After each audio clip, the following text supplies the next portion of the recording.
Évidemment, le dossier qui risque d'alimenter les discussions, c'est le retour de Marois Risky.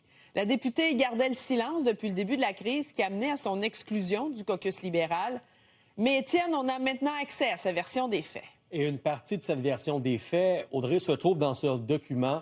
C'est la défense, donc, de Marois Risky qui doit se défendre contre une poursuite d'1 demi-million de dollars par l'ancienne chef de cabinet Geneviève Hintz, qui donc la poursuit pour congédiement injustifié.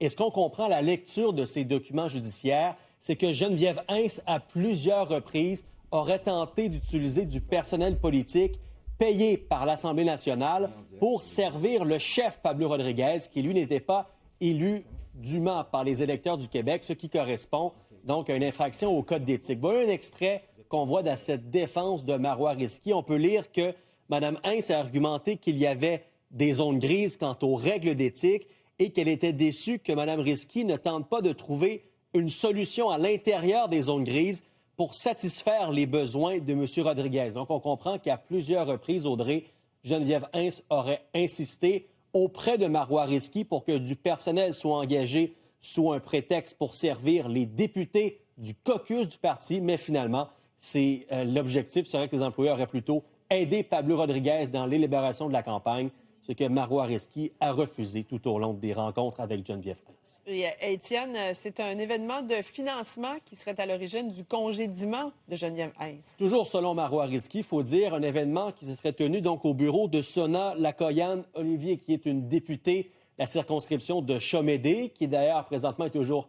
exclue du caucus durant les fins d'enquête.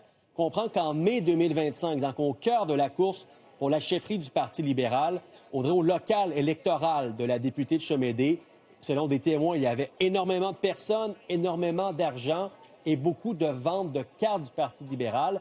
Le problème dans tout ça, c'est que c'est illégal de faire des activités partisanes.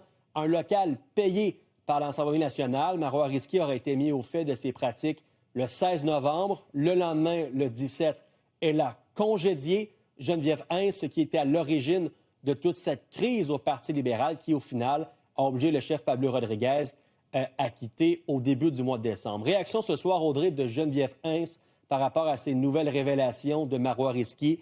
Sans en avoir pris connaissance des propos de Marois Risky à son égard, elle dément formellement sa version des faits et elle déposera sa réponse en temps opportun. Il faut dire les éléments mis de l'avant par Marois Risky n'ont pas été prouvés devant un tribunal, mais fort à parier que ces nouvelles révélations vont faire réagir demain avec le retour des travaux à l'Assemblée nationale. Merci beaucoup, Étienne. Bonne soirée.